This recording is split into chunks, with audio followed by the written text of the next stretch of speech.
Welcome to my channel বন্ধুরা। এই যে চিংড়ি মাছ, তো এগুলো নদীর চিংড়ি, মাঝারি ধরনের। এটা আমি টমেটো সস দিয়ে রান্না করব, ভাবলাম আপনাদের সাথে শেয়ার করি। তো মাছগুলো সুন্দর করে বেছে পরিষ্কার করে নিয়েছি, লবণ হলুদ দিয়ে ভেজে নেব ভালো করে, সাথে পেঁয়াজ মরিচ দিয়ে মাছটা ভালো করে ভেজে নিয়েছি। এবার বাটা মশলা দিয়ে দেব।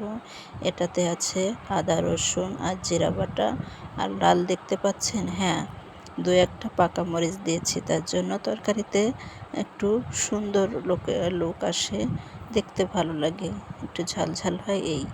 তো এই যে মশলাটা দিয়ে দিলাম, বাটা মশলাটা দিয়ে ভালো করে কষিয়ে নেব।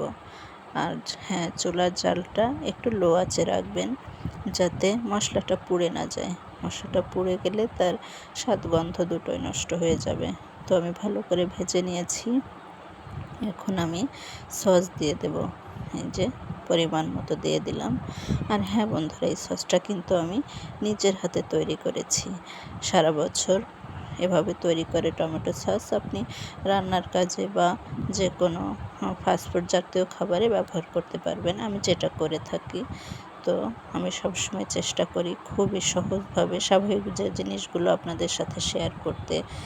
তো এই যে দেখুন, দেখে খেতে মন চাইছে, তাই না? তো সুন্দর করে কষিয়ে নিয়ে এবার পরিমাণ মতো পানি দিয়ে দেব।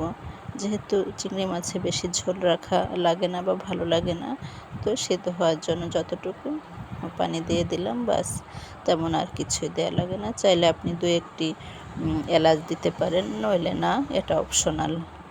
তো এই যে কত সহজে সুন্দর একটি চিংড়ি মাছের রেসিপি রান্না হয়ে গেল। আর এই সস দিয়ে চিংড়ি মাছটা আপনি একবার রান্না করে খেয়ে দেখুন, কী যে একটা স্বাদ, দারুণ একটা রেসিপি। একবার খেলে বারবার ইচ্ছা করবে এভাবে রান্না করতে। তো বন্ধুরা, অনেক ভালো থাকবেন।